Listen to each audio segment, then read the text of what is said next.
Olá, colega médico, tudo bem? Vamos falar um pouquinho hoje sobre consultas online e telemedicina. Você pratica?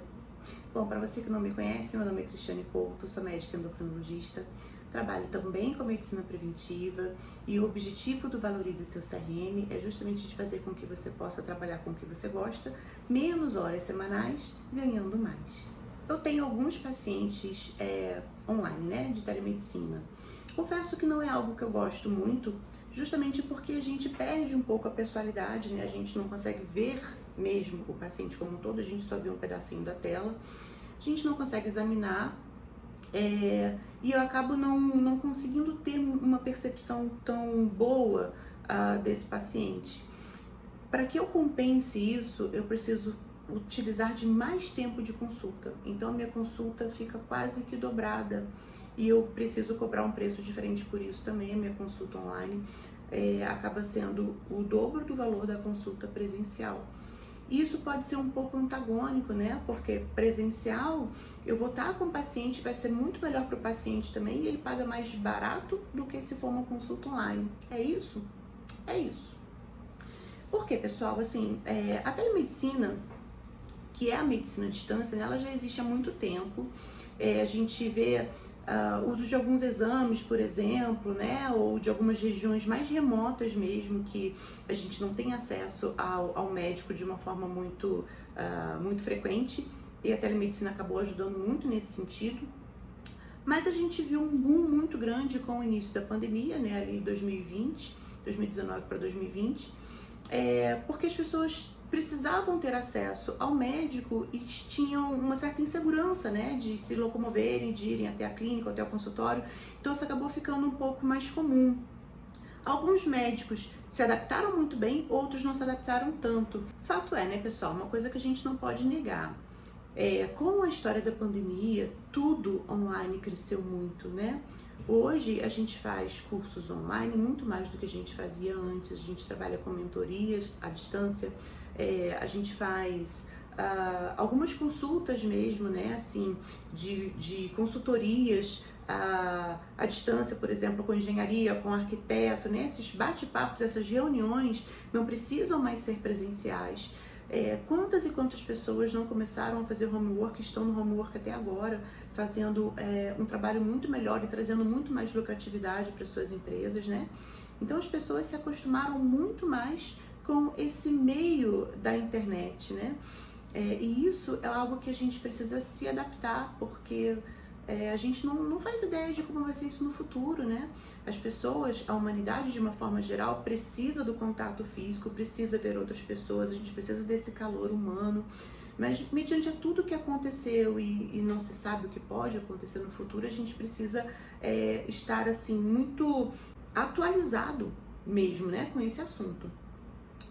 E fato que veio para ficar, né? E como que a gente pode fazer, então, a telemedicina, né, a consulta online? Existem algumas plataformas que são plataformas específicas, né, para esse tipo de diálogo, de consulta. Existem alguns aplicativos médicos, né, que já te disponibilizam esse tipo de conduta, mas a gente pode utilizar de outras plataformas, né?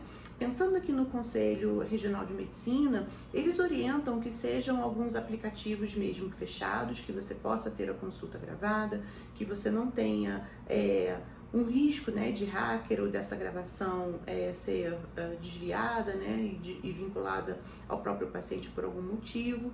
Mas na prática, a gente acaba fazendo pelas plataformas existentes mesmo, né? Você pode fazer via WhatsApp, via Telegram, via Zoom, Web Meeting mesmo, né? Você pode utilizar várias plataformas que são excelentes para esse tipo de consulta, porque nada mais vai ser do que um bate-papo. Mas é muito importante que você tenha ali alguns pré-requisitos, né, para essa consulta. O que eu costumo fazer? Eu sempre peço para o meu paciente os exames de uma forma prévia, antes da marcação da consulta. Eu preciso que ele tenha aqueles exames para que eu possa avaliá-lo de uma forma totalizada. Então, Como eu sou endocrinologista, trabalho muito com hormônios, trabalho com reposição hormonal, faço medicina preventiva, eu peço os exames de imagem, ultrassom transvaginal, ultrassom de abdômen, às vezes ultrassom de tireoide, se esse paciente já tiver nódulo tireoidiano ou tiver uma alta suspeita, peço os exames de sangue completos para ele, e se ele tiver acompanhamento, por exemplo, com cardiologista, eu já peço para me enviar os exames recentes do cardiologista também. Se tiver ido no ginecologista, mesma coisa. O que ele tiver de exame recente, a gente vai tentando computar no prontuário dele. E por isso, como eu falei para vocês um pouquinho antes, isso demanda mais tempo, porque eu tenho que olhar todos esses exames, eu tenho que lançar todos os exames no prontuário, eu tenho que checar o que está errado ali em termos laboratorial desse paciente, antes que eu possa começar a conversar com ele e entender qual é o contexto.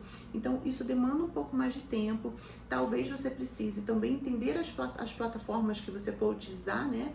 Então, isso pode demandar um pouco de tempo também, mas dependendo da clientela que você for escolher, dependendo da faixa etária ou da especialidade, talvez seja interessante para você pensar nisso também. Existem alguns quesitos importantes, né? A vantagem é que realmente você pode atender de qualquer lugar para qualquer lugar, você não precisa de um consultório fixo para isso, né? Você pode ter uma simples sala separada na sua casa, por exemplo, que você tenha um escritório montado para você atender esses pacientes via online, e você pode atender esses pacientes de qualquer lugar no mundo. Existem algumas exigências, né? Você precisa ter o certificado digital. Esse certificado digital é um documento que permite que você possa fazer as receitas e as prescrições, os pedidos de exame, né? De uma forma difusa, e ele pode ser anual ou trimestral, e é bem simples até de se conseguir a contabilidade, né? O seu contador pode te orientar isso com mais facilidade. Outra questão é que realmente você não consegue examinar o seu paciente. Por mais que você visualize ele na imagem, é diferente de você vê-lo ao vivo. Esse é um fator contrário que realmente a gente encontra no nosso dia a dia. Mas, como eu disse, dependendo da sua especialidade, isso pode se encaixar muito bem. Por exemplo, na psiquiatria, você não precisa visualizar o seu paciente nem examiná-lo com tanta frequência. Você precisa entender o que está acontecendo no contexto dele. Então, talvez a telemedicina seja mais interessante para você. No caso da ginecologia, já é um pouco mais difícil, porque toda paciente ela precisa examinar. E aí, esse contexto acaba se perdendo um pouco. Então, olhe para a sua especialidade e comece a pensar se na sua especialidade você consegue ter campo para isso. E aí, pessoal, como eu falei, é um campo que está em crescimento. Alguns médicos, né, não conseguem realmente se adaptar a esse fator. Então, para aquele médico que consegue, que gosta, que se enquadra e que a sua especialidade se enquadra também nesse perfil, é uma excelente forma de crescer como medicina, como médico na área, tá? Porque pouquíssimas pessoas fazem, e se você começar a fazer de uma forma diferenciada, pode ser que você tenha grande sucesso naquilo que você está planejando. Então, estude com calma, pense bem ali, pese bem a questão dos prós e contras, né? Pense bem e pese bem, e analise se isso pode ser um bom negócio para você, tá bom? Fica a dica aí.